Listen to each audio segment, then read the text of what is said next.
Croeso i fodiwl 7 o'r hyfforddiant addasu i newid hinsawdd a Chydnerthedd, ariennir gan bwyd a diod Cymru. Yn y modiwl hwn, rydym ni'n canolbwyntio ar sut mae newid yn yr hinsawdd yn gallu effeithio ar eich pobl, hynny yw eich staff a'r darparwyr gwasanaeth sy'n helpu gadw'ch busnes i rhedeg yn esmwyth o ddydd i ddydd. Mae pob modiwl yn cael ei gefnogi gan llaw lyfr, llawn templedi ymarferol, adnoddau a rhestrau gwirio y gallwch addasu i'ch busnes chi. Yn y sesiwn hon, byddwn yn edrych ar sut y gall newid yn yr hinsawdd effeithio ar staff a darparwyr gwasanaeth, a camau ymarferol y gallwch eu cymryd i amddiffyn a chefnogi eich tîm. Pwynt pwysig. Meddyliwch yn ôl i gyfnod y pandemig. Sut wnaeth absenoldau staff hir effeithio ar eich gallu i gadw cynhyrchu i'r rhedeg?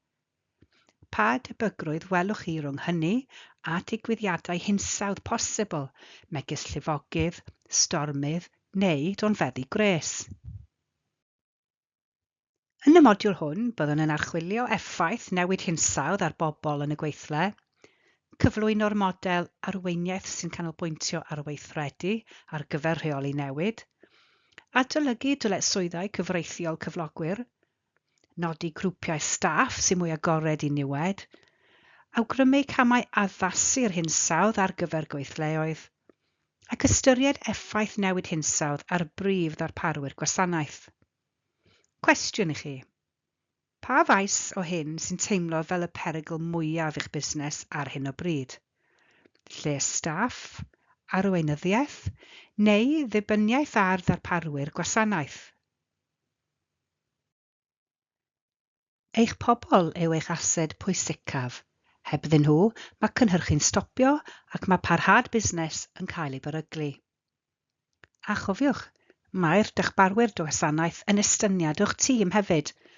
Os ydyn nhw'n methu gweithio oherwydd digwyddiad hinsawdd, mae hynny'n gallu effeithio arnoch chi yn gyflym iawn. Pwynt pwysig. Pwy yw eich pobl hanfodol? Pa swyddi neu ddarparwyr gwasanaeth fydda'n achosi oedi mawr i'ch busnes pe bydden nhw ddim ar gael am wythnos? Pan rydyn ni siarad am addasu i newid hinsawdd, mae arweinyddiaeth ymarferol yn holl bwysig. Mae'r model arweinyddiaeth sy'n canolbwyntio ar weithredu yn ein helpu i gydbwyso tair elfen. Tasg, beth sydd angen ei wneud, y tîm, sut rydyn ni'n gweithio gyda'n gilydd, ac unigolion, sut rydyn ni'n cefnogi unigolion. O ran y tasg, beth yw'r newid sydd ei angen, a sut mae gosod targedau clir, dyrannu adnoddau a monitro cynnydd. O ran y tîm, sut mae sicrhau bod pawb yn deall ei rôl, yn cael yr hyfforddiant cywir, ac yn cael gwybodaeth glir pan mae yna newid yn digwydd. Ar unigolyn, sut mae cefnogi pob unigol, ei sgiliau, ei hanghenion a'i cymhelliant. Mae meddwl am newid drwy 3 lens yma yn eich helpu i ragweld rwystrau posibl ac i'w datrys cyn iddyn nhw achosi problemau. Fel y gwnaethom glywed yn fodiwl 1, mae tymheredd yng Nghymru wedi bod yn codi dros y degawdau diwetha, ac mae donfeddi gres bellach yn digwydd yn amlach ac yn para'n hirach. Yn busnes bwyd neu ddiod, gall hyn greu heriau fel risgiau iechyd a lles i staff, cynnydd mewn gres mewn mannau cynhyrchu, oedi cynhyrchu neu broblemau ansawdd cynnyrch.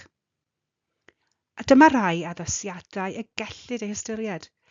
Addasu amserau shifft i osgoi'r cyfnodau poethaf, gwella awyru, ailffurfio ryseitiau neu gynhyrchion, darparu seibiannau hydaru reolaidd, hyfforddiant ymwybyddiaeth straen gres, neu gosod pwynt sbardino clir ar gyfer eich cynllun ymateb i donau gres. Cwestiwn i drafod. Pa newidiau bach, cost isel, gallech ei roi ar waith nawr i gadw staff yn ddiogel ac yn gyfforddus mewn tywydd poeth? Wrth ystyried sut gall newid hinsawdd effeithio ar eich staff, Mae dau brif faes, iechyd a lles, gall tywydd eithiafol, gres, oerfel, stormydd, effeithio ar bawb, ond gall pobl a chyflyrau iechyd neu anghenion penodol deimlo'r effaith fwyaf. Yna hygyrchedd a phresenoldeb.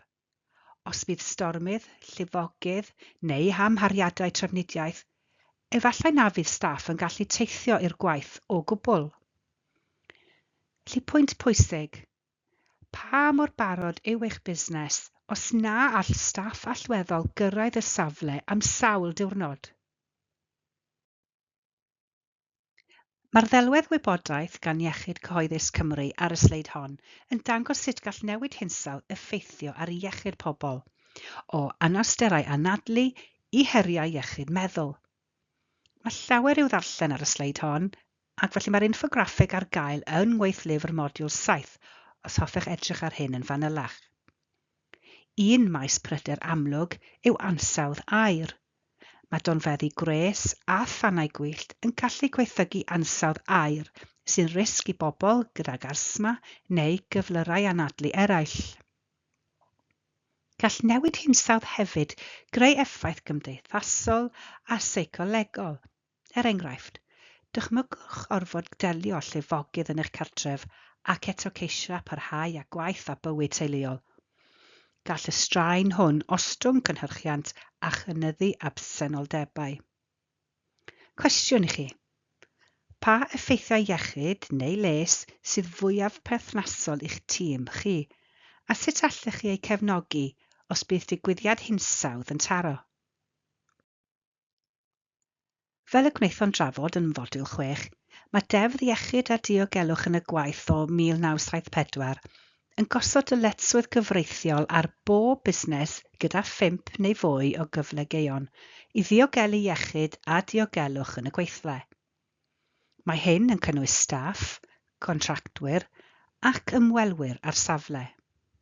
Y cwestiwn pwysig i'w ofyn i chi eich hun, ydy eich polisïau iechyd a diogelwch yn ystyried ein hinsawdd sy'n newid?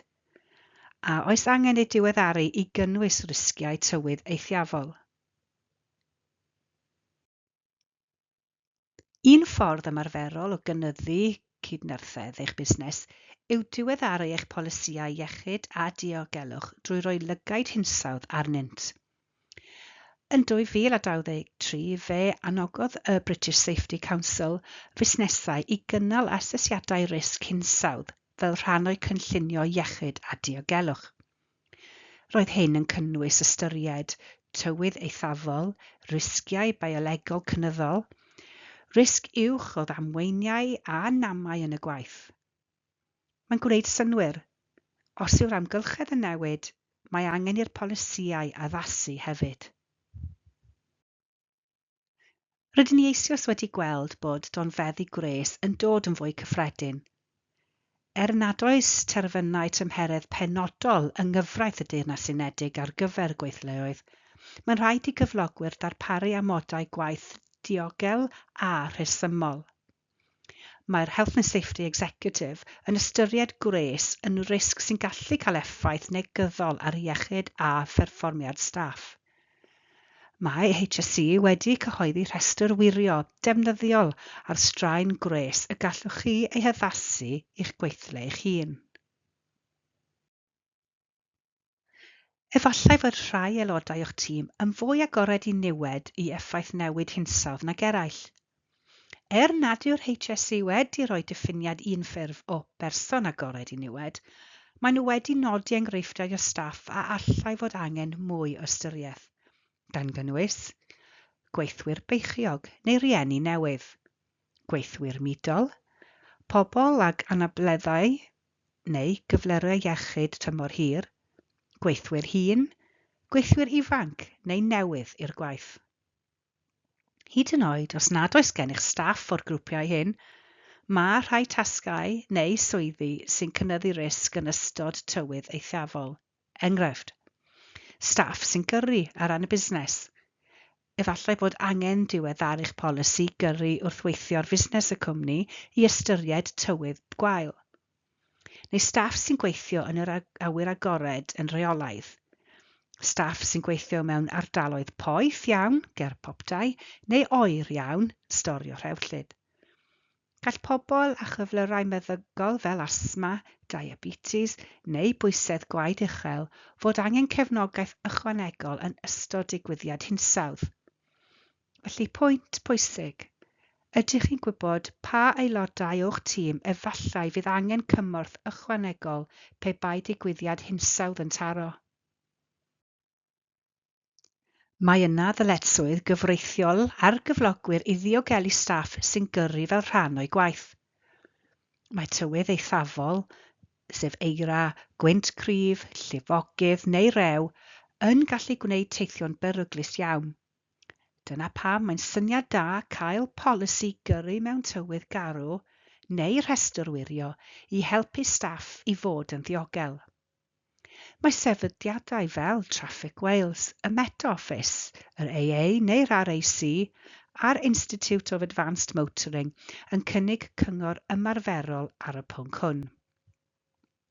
Dyma enghraifft o rhestr wirio gyrru diogel ymwybodol o'r hinsawdd, a mae mwy o fanylion yn llawlyfr Modiwl 7 os hoffech chi ei addasu ar gyfer eich busnes chi a rhannu gyda staff.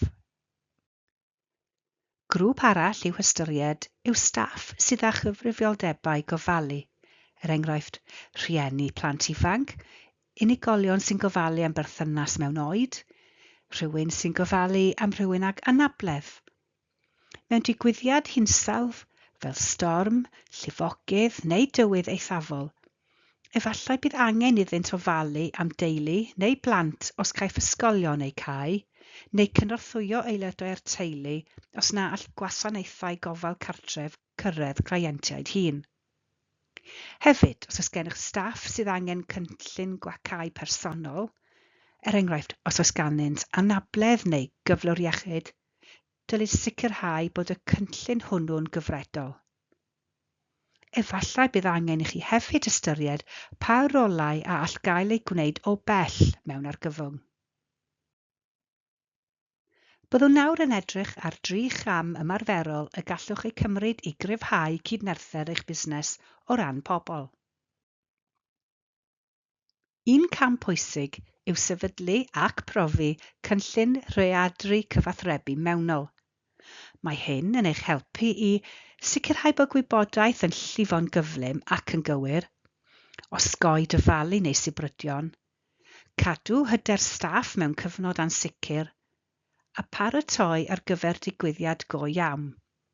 Felly meddyliwch, pwy fydd yn cymeradwyo negeseuon mewn argyfwng, a sut fydd negeseuon yn cael eu rhannu a themau. A oes gennych chi rhestr gyswllt wedi'i ddiweddaru ar gyfer y rhai sy'n rhan o'r cynllun hwn? A pwy fydd yn cysylltu â chwsmeriaid a rhanddeiliaid i'w sicrhau o barhad gwasanaeth? Mae'r cynllun cyfathrebu hwn yn rhan hanfodol o'ch cynllun parhau busnes, a drafodwyd yn Modiwl 6, ac mae cysylltiadau a chwsmeriaid yn cael eu trafod ymhellach yn Modiwl 8. Pwynt pwysig. Os nad ydych chi wedi profi eich cynllun cyfathrebu eto, trefnwch brawf. Mae'n well canfod bylchau nawr nag yng nghanol argyfwng go iawn. Mae'n swnio'n amlwg, ond mae sicrhau bod manylion cyswllt staff wedi diweddaru yn gam syml ond pwysig iawn, ac mae'n cael ei anwybyddu'n aml oherwydd bwrlwm bywyd gwaith o ddydd i ddydd. Yn enwedig mewn argyfwng hinsawdd, gall hyn wneud gwahaniaeth mawr. Os yw'n ddiogel mynd yn ôl i'ch safle ar ôl digwyddiad, efallai bydd rhai aelodau i'ch tîm yn hanfodol i amddiffyn asedau critigol, diffodd gwasanaethau cyfleustodau'n ddiogel, diogelu sylweddau peryglus, a dechrau asesu difrod ar gyfer hawliadau yswiriant. Mae templedu yn llawlyfr Modiwl 6 i'ch helpu i nodi'r bobl allweddol yma a chadw eu manylion yn hwylus os oes angen yn gyflym. Pwynt pwysig, meddyliwch am pwy fyddai aelodau pwysicaf eich tîm yn ystod y 24 awr gyntaf ar ôl digwyddiad mawr. Y trydydd cam yw datblygu diwylliant gwaith sy'n ystyrol o'r hinsawdd. Mae hyn yn golygu greu tîm sy'n deall risgau hinsawdd, sy'n gallu adnabod cyfleoedd a profi ffyrdd newydd o addasu, fydd yn helpu'r busnes i fod yn fwy cynaliadwy ac yn fwy parod. A mae pob aelod o'r tîm yn chwarae rhan, o'r cyfarwyddwyr i'r gweithwyr cynhyrchu ar lawr y ffatri. A gall hyn gynnwys ystyried risgiau hinsawdd cyn penderfynu ar leoli safle newydd, sicrhau bod peiriannau neu gyflenwyr newydd yn wydn i dywydd eithafol, hybu lle staff mewn tywydd eithafol, cynnwys risgiau hinsawdd mewn cynlluniau gwerthu neu gynnyrch, na meddwl am defnyddwyr a chwsmeriaid sy'n meddwl yn fwy am yr hinsawdd. Cofiwch, nid yw diwylliant yn newid ar ben ei hun. Mae angen ei feithrin drwy gyfathrebu clir, esiampl gan arweinwyr, hyfforddiant parhaus, a rhannu syniadau da o fewn y tîm. Mae llawlyfr Modiwl 7 yn cynnwys syniadau hyfforddiant ac adnoddau i helpu gyda hyn. Tu hwnt i'ch staff eich hun, mae un grŵp allweddol arall i'w hystyried, sef darparwyr gwasanaeth. Mae'r sleid hon yn cynnig rhai enghreifftiau o ddarparwyr gwasanaeth sydd fel arfer yn cefnogi busnesau bwyd neu ddiod, fel technoleg gwybodaeth ag isadeiledd digidol, rheoli plai, glanhau a colendid, profion labordy, ailgylchu a gwastraff, a logisteg a dosbarthu. Os yw un o'r gwasanaethau hyn yn stopio oherwydd storm, llifogydd neu argyfwng, sut y gall hynny darfu ar eich busnes chi hefyd? Felly gofynnwch, ydyn nhw wedi ystyried risgiau hinsawdd? Oes ganddyn nhw gynllun parhad busnes? Ydy'n bosib gweld copi ohono? Oes yna gyflenwyr neu ddarparwyr amgen ar gael os oes angen? Ac efallai bydd angen diweddaru'ch contractau i gynnwys gofynion Chydnerthedd. Cwestiwn i chi. Pa ddarparwyr gwasanaeth sy'n holl bwysig i'ch busnes? A ydynt yn barod ar gyfer tywydd eithafol? Cyn gorffen, gadewch i ni adolygu beth rydyn ni wedi gwmpasu yn y modiwl hwn. Effaith newid hinsawdd ar bobl, sef staff a darparwyr gwasanaeth. Sut mae'r model arweinyddiaeth sy'n canolbwyntio ar weithredu yn helpu i reoli newid. Dyletswyddau cyfreithiol cyflogwyr o ran iechyd a diogelwch. A pam y gallai rhai staff fod yn agored i effeithiau newid hinsawdd ac awgrymu rhai camau gweithredu i'w cefnogi. A sut i asesu risgiau hinsawdd ymhlith eich prif darparwyr gwasanaeth. Dyma rhai syniadau ar gyfer camau gweithredu i'w cymryd ymlaen o'r modiwl hwn. Pwy fydd yn gyfrifol am asesu pa mor agored yw aelodau eich staff i newid hinsawdd a digwyddiadau tywydd eithafol?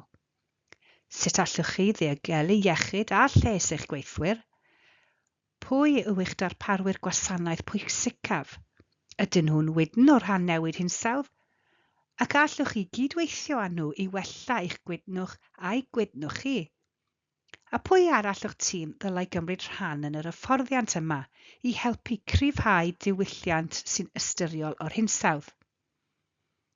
Pwynt pwysig.